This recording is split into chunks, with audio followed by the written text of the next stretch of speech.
Salut, c'est Alex, j'espère que tu vas bien.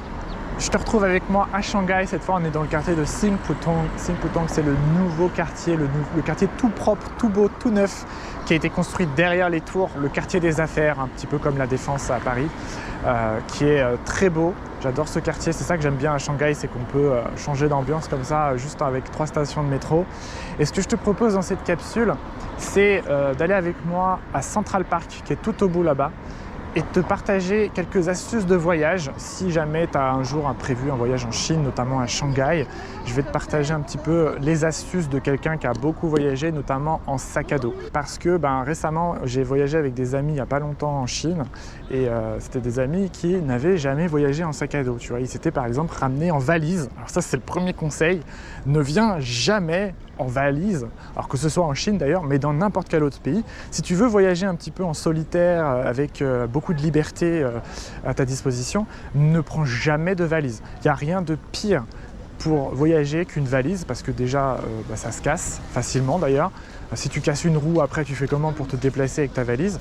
Mais surtout, ça te fait perdre énormément de temps, notamment dans les aéroports, puisqu'il faut enregistrer tes bagages, ensuite il faut aller les récupérer, et puis surtout tu peux les perdre. Donc il n'y a rien de pire que de perdre sa valise, notamment à Charles de Gaulle. Je ne sais pas pourquoi c'est là-bas qu'on perd le plus de valises. Donc tu prends un sac à dos.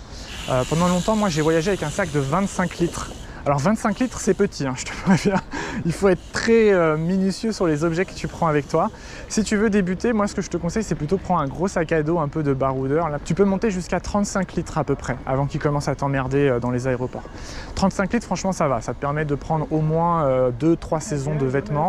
D'ailleurs, je vais te parler un petit peu des vêtements qu'il faut prendre, notamment des matières, parce qu'au début, on fait tous des erreurs, tu vois. Alors ça va être des conseils un peu débutants, mais vraiment, moi, je m'adresse aux personnes qui n'ont jamais testé l'expérience, et qui se demandent comment organiser un peu un séjour sac à dos, qu'est-ce qu'il faut prendre comme objet avec soi. Donc tu prends un gros sac, et petite technique déjà, si tu prends un gros sac, prends toujours avec toi aussi un petit sac.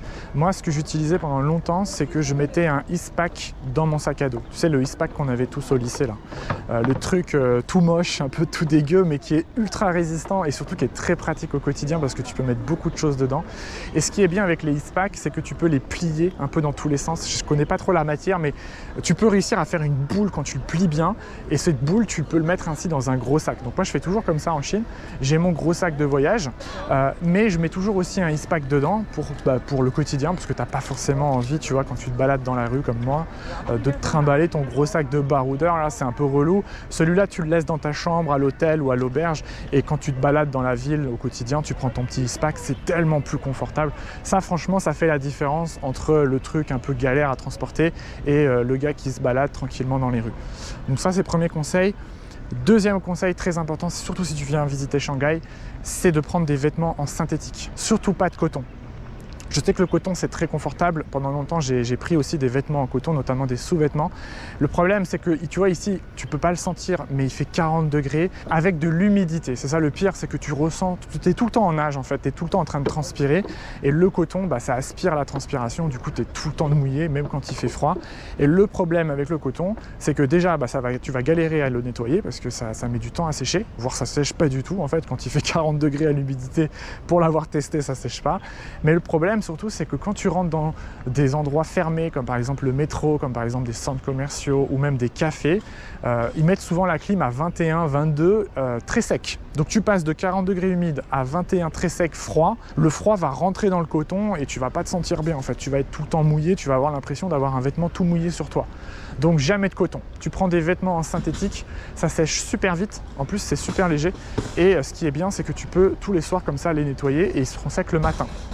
Donc moi, ma règle, c'est de prendre toujours 3 sous-vêtements, 3 t-shirts et 3 sous-vêtements. Et tu vas appliquer la règle des 3, c'est-à-dire que tu vas toujours en avoir un sur toi, un qui est propre dans ton sac et un qui est soit en train d'être lavé, en train d'être séché à la maison ou dans ton hôtel, soit il est sale et quand tu vas rentrer, tu vas le nettoyer. Donc en fait, tous les soirs, quand tu rentres chez toi, tu nettoies un des sous-vêtements.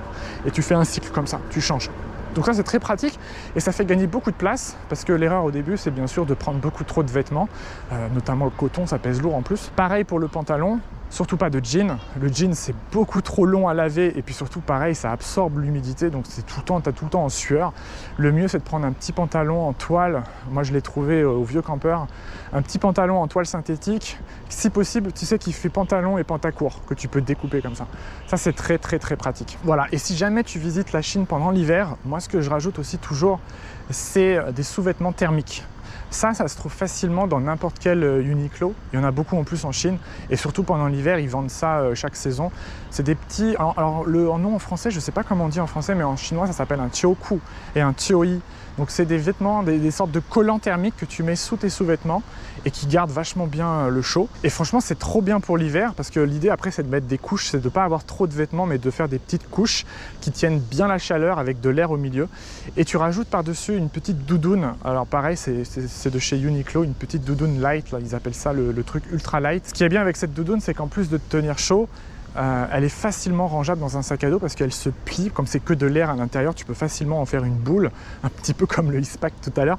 Tu en fais une boule comme ça et puis tu peux le mettre dans ton sac. Voilà. Et avec ça, normalement, tu n'as pas besoin de prendre des gros sacs à dos. Je te dis, moi, mon sac, il fait 35 litres et mon petit sac, il doit faire 12-13 litres, un truc comme ça. Et là, actuellement, comme je voyage à Shanghai pendant l'été, comme j'ai pas besoin de doudoune ou quoi que ce soit, je voyage uniquement avec mon petit sac de 13 litres que je vais te montrer d'ailleurs. Je vais te le mettre sur la poubelle, comme ça tu pourras voir à quoi ça ressemble un petit sac à dos chez Alex. Je vais te montrer les avantages. Donc c'est un sac à dos de la marque Minal, M-I-N-A-A-L. Voilà, tu vois, donc c'est un sac comme ça. Je sais pas si on voit bien à la caméra. Donc tu vois, c'est un tout petit sac qui fait 13 litres à peu près. Ce qui est bien avec ce sac, le gros avantage, c'est qu'il s'ouvre comme ça. Regarde, il s'ouvre en deux, comme tu peux voir.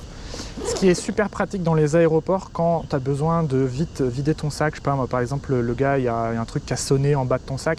Si tu as un sac à dos qui est construit en couches comme ça, par étage, tu dois tout enlever, tout ce qui est en haut pour accéder à ce qui est en bas. Et là, l'avantage, tu vois, c'est que je peux facilement accéder à ce qui est en bas. Il y a une petite poche, il y a plein de petits rangements. Donc, tu vois, pour un mois d'été à Shanghai, c'est parfait. Et surtout, gros avantage, c'est que tu as une poche ici où tu peux ranger un ordinateur et même un passeport. Tu vois, donc c'est très léger, c'est très pratique et franchement avec ce sac tu passes partout. Voilà, et l'avantage aussi de ce sac, je t'ai pas montré, mais c'est que tu as un gros sac qui est exactement pareil, c'est juste qu'il fait plus gros, il fait 35 litres, celui-là il fait 12 et tu peux mettre le petit dans le gros. Donc c'est génial parce que comme ça quand tu voyages, tu as le gros sac que tu laisses à l'hôtel et puis la journée tu prends ton petit sac, tu sors dans la rue, voilà, t'es pas encombré. T'as vu, je prends mes petites bouteilles d'eau, ma petite caméra et puis c'est bon, je peux me balader où je veux en Chine. Voilà, écoute, je te laisse, on est arrivé au parc là. Il y a un mec qui est en train de faire son tai chi devant. C'est vrai qu'on est bien ici, hein. Il fait bon, il y a un petit courant d'air qui passe bien comme il faut. On est arrivé à Central Park, Shetigong-yuan. Donc c'est mon parc préféré à Shanghai. J'étais obligé de venir pour te le montrer. Je te montrerai ça dans la prochaine capsule. Et puis on va aller découvrir un petit peu la skyline. Tu verras, la vue du parc est vraiment magnifique sur Shanghai. J'espère que tu peux sentir l'énergie du chi en toi. En tout cas, lui, il la sent. Donc je te laisse devant ces beaux mouvements de tai chi. Salut à toi.